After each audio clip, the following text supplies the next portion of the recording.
Good morning. Welcome back to the Retirement Report. I'm Hank Parrott, your host. Been reviewing quickly what we covered last week so we can jump right into this week. One, again, when it comes to creating your financial roadmap, when I send out, for the first 10 callers, and this is what I do with new clients, regardless of how they come to me through referrals, however it might be, call my office, 615-376-5325. We'll send out the packet, all right?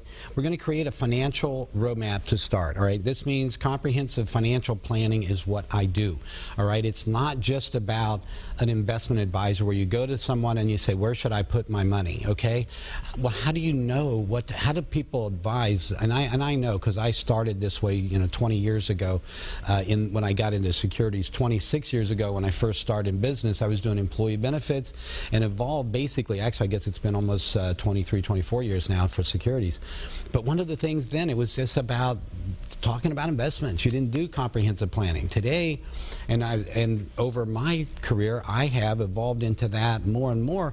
And over the last approximately 20 years, that's been a big part of how I run my business, and sharpened it as I've gained more and more knowledge over the years, and continue to do so because I don't see my job as a chore. It's more of a joy. I love what I do.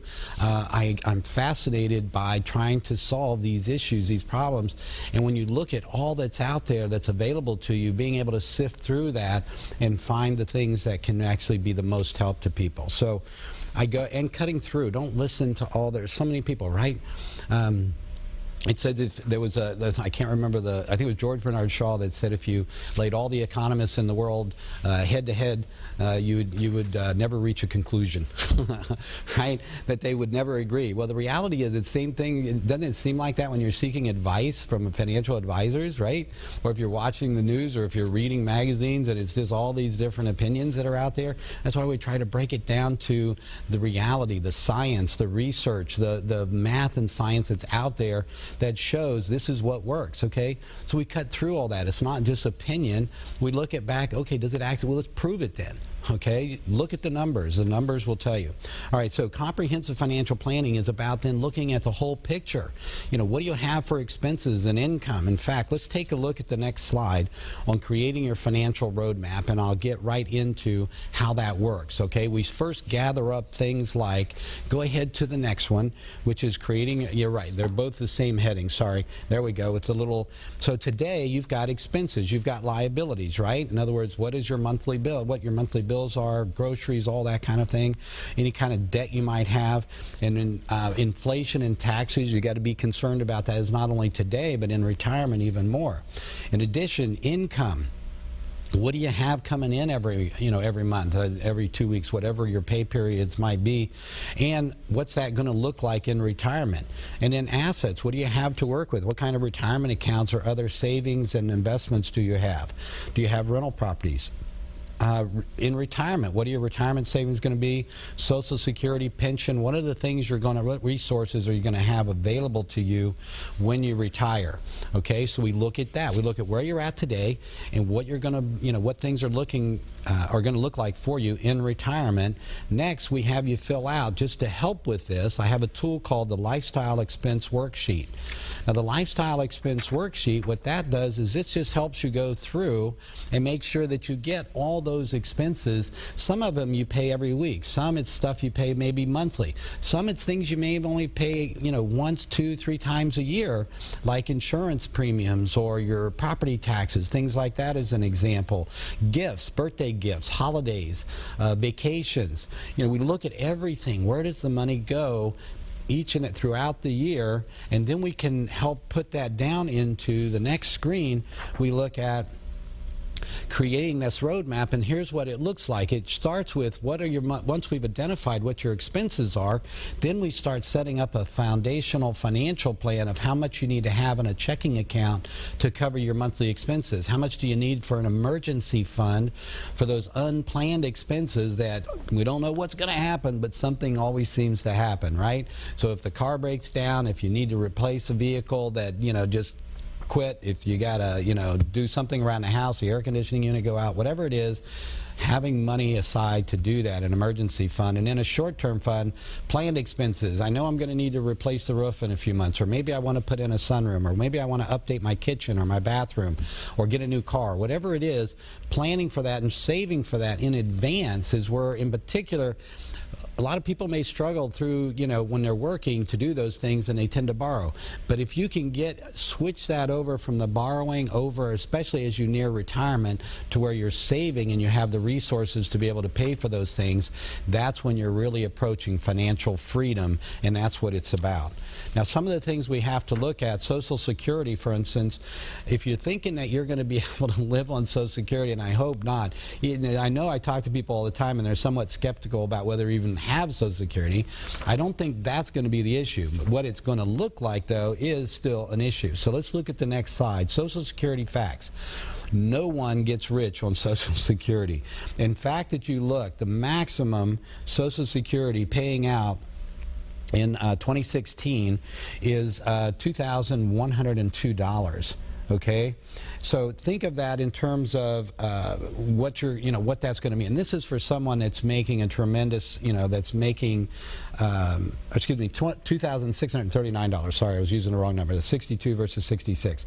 So one of the things that you're looking at there, 2,600. That's for people that are in like a six-figure income, dropping down to 30,000 a year.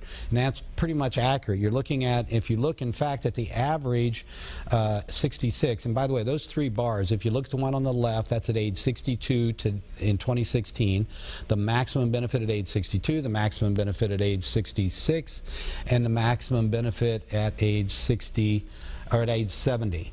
And it looks like the numbers got blanked out there, so I'll give them to you. It's 2,102 at age 62, 2,639 at 66, 3,500 at age 70. The average, however, for a 66-year-old is $1,341. That's the average Social Security recipient is receiving today. All right, we got caught up. Now let me go up to the next one. Putting your assets to work. All right, identifying discretionary income, how to maximize your assets, making sure you're getting the most return on your money without risking losing your money, right? A lot of times people come in, I'll ask them, how much money do you want to make on your investments? And they'll say, as much as I can. And I'll ask them then, well, if you lost 100%, if you lost it all next year, how would you feel about that? They'd say, horrible, I'd never want to do that. Okay, so we know then, we want to make as much as we can, but we also want to minimize risk, and that's where the tightening of what would be appropriate starts. Okay, how would you feel if you lost half your money? Again, horrible. Okay, then we tighten it up a little bit more, because the answer to those questions have a lot to do with how much you're going to have in stocks, what kind of risk you want to take, what kind of other investments would be appropriate for you. All of that starts in that process. But here's something also, how to maximize your assets and creating that basic roadmap. If we're going to, in doing so, we want to also look at alternatives when it comes to the stock market and how to invest in general using stocks, bonds, ETFs, whether we're using fixed index annuities to help with that. And there's a lot of research I'll share with you on that as well. Part of the issue here is, why don't we determine what your needed rate of return is? Not just risk tolerance was where I started that conversation, but also how much money do you need to make to maintain your standard living and quality of life no matter how long you live. So let's look at the next slide. Maximize growth, and that means also, right, minimize taxes. Okay, we've got to minimize taxes. So on the next slide, how many of you feel, right, this is a question I ask when I speak in front of groups all over the place, federal employees or in public workshops that we do, how many of you feel you pay too little in taxes? All right, no one, right? Who does? I mean, if there's anyone out there that feels you pay too little in taxes, guess what? You can make a contribution over and above what you owe. All right, they will accept checks, the IRS, so you can send in as much as you want. So contributing, but this goes to, it's not just about minimizing taxes, right, which is important, but we look at not only today, but in the future, what are taxes going to look like? And how can are there things that I can do today that might minimize taxes in the future? And it depends on what tax bracket you're in as well as to which priority you give. If you're up in a 33 or in a top 39% tax bracket, then reducing taxes today is going to be much more important, in particular with the likelihood that your income tax bracket in retirement is going to be much lower. There'd be a different strategy. But if you're down in a 15% tax bracket as an example, or maybe barely tickling 25%, then different strategies would make more sense for you. All right, let's take a look, in fact, at income taxes on the next slide. You can see here that in 2016, now keep in mind the standard deduction, now the chart that I'm using here is for a married couple. Standard deduction for a married couple is about $12,600. Adding the exemptions, you're up over $20,000. So that means just a standard, no itemizing thing going on. You got the first $20,000 in income you pay no tax on. All right, so that $75,000 you see is the upper end of the 15% bracket. Add another 20 to that. That means if you're making almost $100,000, you're still most likely in the 15% tax bracket. If some of that income is coming from qualified dividends and long-term capital gains, you may be even paying a lower tax rate. All right, let's look at the next slide. Now that we know, okay, minimizing taxes is important, but the next part of it is, how do I invest? What's the best way to go about structuring my finances? And this is where I've utilized this all the time with clients. I've shared it with you here on the program in the past, but it's been a while, so I thought I'd bring it back. The first one is that of safety and protection there on your left, okay? This things like savings accounts, checking accounts, CDs, savings bonds, treasuries, United States treasuries, index annuity, or excuse me, fixed annuities. Those are put out through insurance companies. And by the way, sometimes you see in the press a lot of bad news that has about annuities. This has to do with variable annuities, and I'm going to talk about them, and I agree with that, which is why you got to figure out how to find what works. It's just like investing in the stock market. Not everything works, right? You can lose a ton of money in the stock market.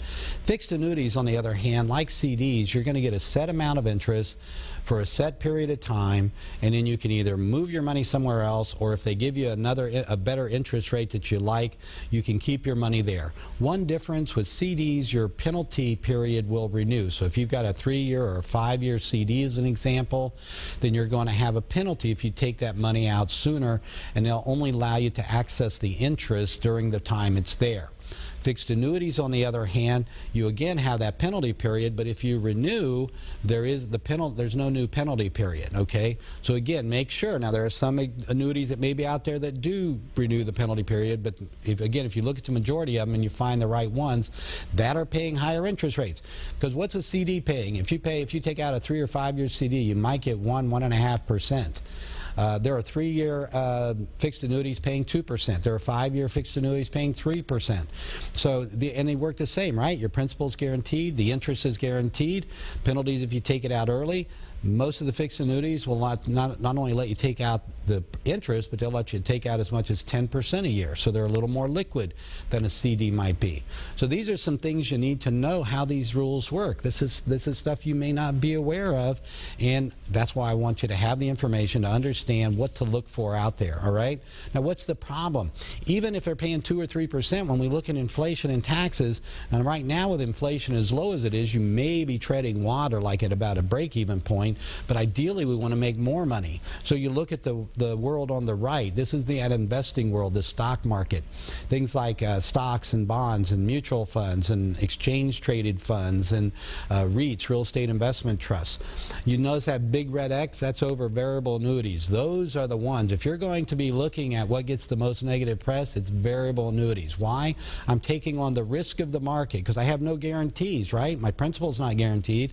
I'm certainly not guaranteed any earnings. earnings, and I've got to leave it in there for at least 10 plus years if I hope to have a positive result. I mean, I might get lucky in a shorter period, but the goal is 10 years or more. That's a rolling 10-year average. That's what we all use in the investment industry in terms of a timeline. We're looking at long-term investors, or people that are going to be investing for 10, 20, 30 years, for their lifetime, if you will. And that's how you're going to, that's one of the secrets, if you will, of the stock market. But the other with variable annuities, I'm investing, I'm taking on all that same risk, plus I have additional fees. Now, there are some that add bells and whistles and stuff, but they can get kind of complicated. You really need to understand how those work, because again, they can add additional costs as well. And is it worth it? Most people, that's why you see most of the negative press is about variable annuity. Out of 1,000 different annuity products, about 750 of them are variable products, so you'd want to avoid them. That means we're down to 1/4, 25% of what's left. A lot of those have caps or other things that wouldn't be necessarily beneficial. So we eliminate those, and we're down to maybe 20 to 25 products that I would recommend. And of those, I'd say only about 4 or 5 that I recommend regularly. So think about that. I just reduced it down of all the annuities out there to about 0.5% maybe of what would be worth taking a look at. All right, now the next thing is index annuities. That's that third world in the middle. And basically it's a fixed annuity. It gives you all the guarantees. Your principal's protected. You're going to have some minimal interest guarantee. Penalties again for early withdrawal. But here's the difference. It has a link to the market through some type of index. It could be an S&P 500 index, Dow Jones Industrial Index, Barclays Aggregate Bond Index. And now there's some new indices that I'm going to talk to you about today as well. JP Morgan Mosaic, the Schiller Index, and BNP Paribas Index. All right, so let's take a look at the next slide. This is what happens when someone comes in to see me. This is one of the reports that we're going to do for you as a part of your retirement income analysis. So again, those first 10 callers today, when you call the office at 615-376-5325, one of the things you're going to get is what you're looking at right here. Now, to show you this, on the left, it's showing all the data that we gather from you and from what you provide us, tax returns and the like, so that we bring all that information into our software, into creating this next spreadsheet. And the spreadsheet, as you can see on the far right, this sample is showing what happened. That's your retirement income, your retirement capital rather, on that far right. So on the left we show expenses, we show your income, we show a cost of living increases on income as you're working. When you retire, we kick in Social Security, pensions if you're going to have it, other income that you may have. Your expenses continue to grow at a rate of 3%. That's inflation rate that we plug into it. So that we're showing the effect of inflation, we're reducing for taxes, we calculate what your tax rates are going to be now and in the future based on what your income's going to be today, or what it is today and what it will be when you retire. We take all of that money that you're going to add to your assets while you're working, money you're putting into your 401k, your IRAs, whatever it might be. Then we're going to show that retirement capital, what you're starting with, what you have for assets now, and how that's going to grow over time. And we're going to run it out to age 100 to see will you in fact run out of money in retirement. Now this is something that's extremely important, because some may say, well, 100, I'm not going to live to 100. Well, let me tell you, more and more people are, in fact. I think it's 33% of men and 44% of women. And if you take a married couple, there's a 63% chance that one of them at least will make it well into their 90s. So if you look at statistically, people are living longer. Now think about that. So if you're only planning to out to age 85 or 90, that if your money lasts that long, you're going to be happy. Well, guess what? 63% of the time, you're gonna fail in your financial plan. Okay, that's the numbers. Those are the statistics. So what do we want to do? Now, each individual, of course, is different. Maybe you have health issues. Maybe your family history is different. Maybe you're concerned more about what's going to happen over the next 10, 12, 15 years. And the whole point of the plan is, since we don't know how long we're going to live, we want to make sure that, God forbid you died early, that your beneficiaries, your family is going to be taken care of, and all your financial goals are going to be met. And God willing, you do live to be 100 plus, that you never run out of money. that you have all the income that you need to have the life and the quality of life that you want throughout your years. And God forbid, if you died early, what about if you're married? What about your spouse? Do you want to make sure they're going to be okay? Because that's a big part of the planning as well, is if you pass, because what happens to the income at that point? If you're both receiving Social Security, now you're down to one Social Security check. Is that going to be enough? Because your expenses sure don't get cut in half when that happens, believe me. All right, so that's what this planning is about. It's real world planning. All right, how the smart money invests. Next slide. As you can see, I'm throwing a lot at you this morning. I hope this is being helpful to you. In fact, let's take go back, go ahead and drop the slides for a moment, Courtney. And I'm going to, on investing, when we're talking about planning, one of the things that we get into is determining what your needed rate of return is. So all the work that we're doing up to this point is determine that. Can we go ahead and get rid of that slide for a moment? There we go. So one of the things I want to talk to you for a minute about this. Understanding needed rate of return. How much does it take? Do I need to make 4%, 5%? How much do I need to make on my money? Okay, overall, some of it's going to be making less, right? We got to have an emergency fund and a checking account and a short-term fund. And those funds, as we just showed, are, maybe we can get out 1 or 2% over time, 2 or 3 if we're lucky. That's not going to be enough to stay ahead of inflation and taxes. So we need our retirement monies, our nest egg, to make up the difference. So that if we need to average 4% or 5% or whatever it is on our money, what is that number for you individually to make sure you don't run out of money? And then once we arrive at what that needed rate of return is, how about then we put together an investment plan? Then we talk about how to invest the money to make sure you never run out of money and that you hit that goal with the least amount of risk to make it easier to stay disciplined and keep to the plan. All right? Is that a better premise, do you think? That's the way we work it in my business. So, all right, we're going to take a quick break. When we come back, we'll see how much more we can squeeze in this morning for you. I hope this has been a big help. More to come. Join us here. We'll be right back on the Retirement Report.